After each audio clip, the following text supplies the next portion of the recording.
This isn't a dragged out 10 minutes and 15-second long video with a 3-minute Dollar Shave Club advertisement in the middle. This is my practical guide for guys who want real advice from someone who's been through this journey. I started weightlifting about 5 years ago with the same goals as you. I'm going to try and give you the best real advice I can in hopes of helping other guys who were at my starting point, because honestly, it's unreal how much my life has changed due to this grind. I'm going to do some assuming here. You're a young male aged 13 to mid-20s. You chose this video specifically because it's a guide on building an attractive body. So I'm going to assume that you want to attract the opposite sex and you believe building a muscular body helps with this. I'll just tell you the truth right now. It absolutely does. Building an attractive physique means to resistance train. That is weightlifting. This makes muscles while focusing on a progressive overload. So that literally just means making progress as you go along, using heavier weights, doing more reps, longer workouts. The usual guides you'll see online will have you lifting heavy 3 times a week, focusing on compound movements. This advice is given by guys on Reddit who look like this. Take this advice if you do not want to look attractive. Here is what I call the hierarchy of attractive muscle groups. Just quickly, I said this was going to be a no bullshit guide, so I'm going to follow that.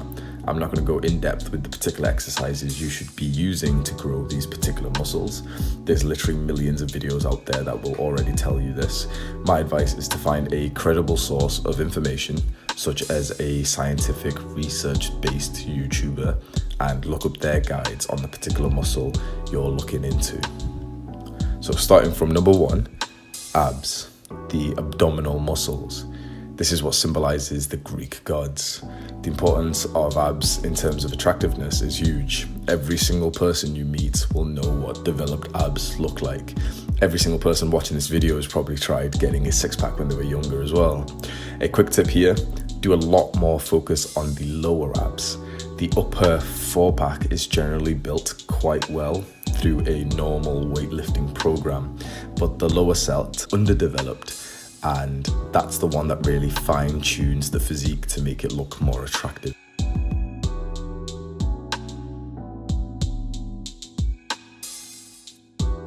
Number 2, the neck. I bet you aren't training your neck, and you've probably never even heard of neck training before. This makes an insane difference in your physique, just trust me.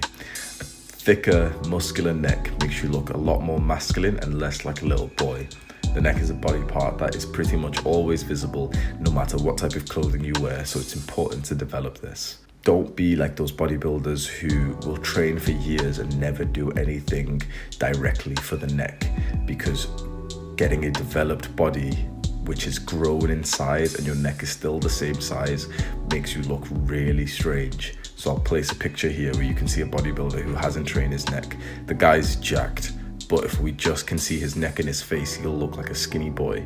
Then I'll uncrop his body and you can see how big he is. But if you were just able to see his face, you wouldn't have realized that he put in probably 10 years into the gym. Just because he didn't train neck, you couldn't even see that dedication. It's crazy.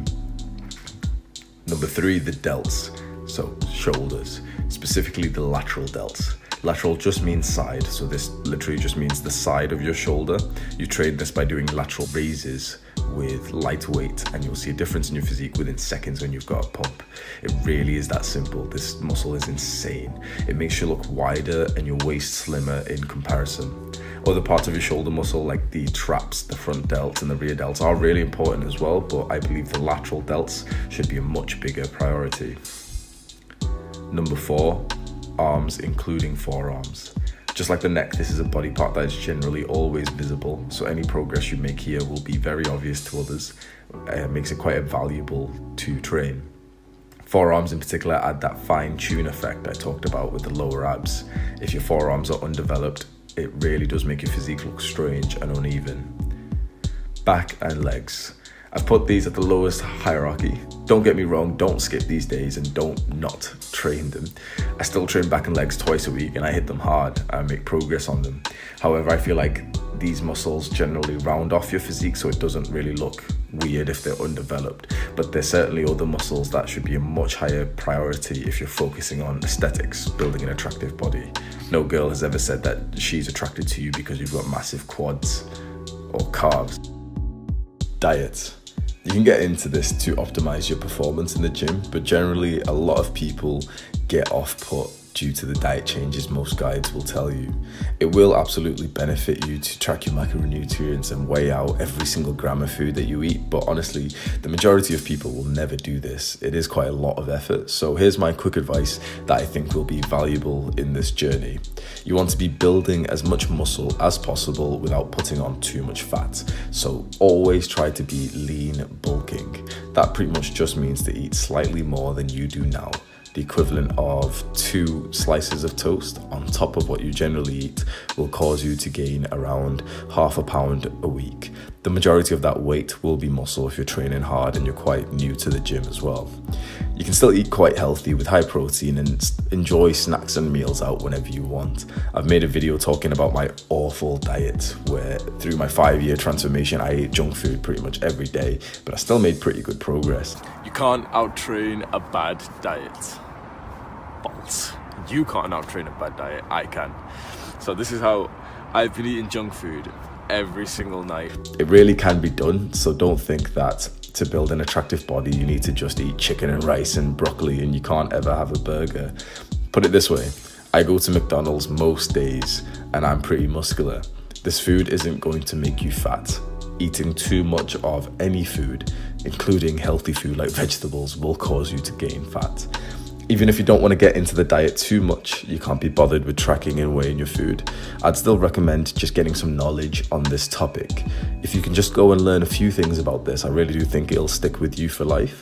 Just go and learn what calories are, how they work, what a calorie maintenance level means, what a calorie deficit and calorie surplus means, macronutrients. Learn that all foods consist of protein, fats and carbs. This type of knowledge just opens up your mind. You learn that there's no such thing as bad food and that you can eat pretty much whatever you want as long as you keep the sort of macronutrient levels generally fine. All right, you've heard the advice, you have the knowledge. What if you just can't be bothered? I'm a pretty lazy guy myself, and that's why I always try to revolve my videos around real average people, because this advice is just useless if you can't be asked going to the gym. I made a separate video on how to go about this journey if you're quite a lazy person like me. Exercise is like oatmeal. If you don't like it, it's just because you haven't customized it to your liking. It's actually got pretty decent feedback as well, so I'll put a direct link to that video at the top of this description so you can have a watch of that. My idea for this is for you guys to save this video in your YouTube watch later, saved videos, liked videos, whatever, so you can just come back to it multiple times in the future to refresh your memory. So in terms of that, I'm just going to fire off a bunch of quick random tips that I can think of that would be valuable if you're watching this in the future. So just quick, sleep is very important. Get more than 8 hours. Everyone will tell you to get 6 to 8. No, get 8 to 10. If you're working out, you need longer. There's no such thing as overtraining, it's under recovering. So if you can only sleep a certain amount of hours at night time and you have to wake up at 6 or 7 for work or for school, that's fine. You'll only get 6-7 hours. But when you come back, there's nothing stopping you from just having a half an hour, 20-minute nap and doing that twice. And studies say that that's actually pretty healthy for you as well. And in terms of supplements, creatine, protein powder, vitamin D, zinc. There's some of the ones that you can take. A lot of them are just waste money. Any kind of supplement you're getting should be very cheap, a couple of pounds each. Vitamin D, zinc, multivitamins, whatever that bullshit you're gonna buy. Literally search for it on eBay. Don't buy any of those that get delivered to your door and it's customized for men or whatever bullshit. Get the multivitamins that are like 99p on eBay. It's the exact same thing. Vitamin D is like £2 on eBay for like a pack of like 1,000. Zinc is like £4 for like a pack of 100, something like that. Creatine is like £10 and it'll last you 6 months. Protein powder is a bit more expensive. You'll buy it for about £30-50 and it'll last for like 6 months anyway. Optimize the perfect scenario. So the video that I've linked at the top of the description, I went into this with better detail, but there's always a perfect particular scenario that you'll have a great exercise session in. So the scenario can be changed by the variables. What that literally just means is that there's factors that go into the exercise session, like the music you listen to, the clothes you wear, what time you train, what gym you train, if you train by yourself, any random factor that you think that could potentially affect your session. Just write it down, have a little thought about it, but spend some time on this. What is the perfect scenario for you? Do you want to go to the gym and train at nighttime? Would you train better in the morning, but then would you have to wake up earlier for that, so you'd have to go to sleep earlier? Figure all this out, and then you'll be able to find the perfect scenario, the schedule that works best for you. Cardio doesn't really help with building an attractive body, but it does have good health benefits. Plus, it stops you being unattractive if you can't go up some stairs without wheezing like a smoker. I'm going to end this video with a bit of a motivational speech. I've kept calling all this a journey. That's exactly what it is. This is your journey. You're writing the chapters of this book. Make sure when you look back, you'll feel proud of the effort you're putting in. We all wish we could be teleported back in time and slap some sense into our younger selves and tell them to work harder. Make sure your future self isn't looking back at you today and thinking this. Make sure your future self thanks you for the work you're putting in today. And as always, buy my premium Snapchat.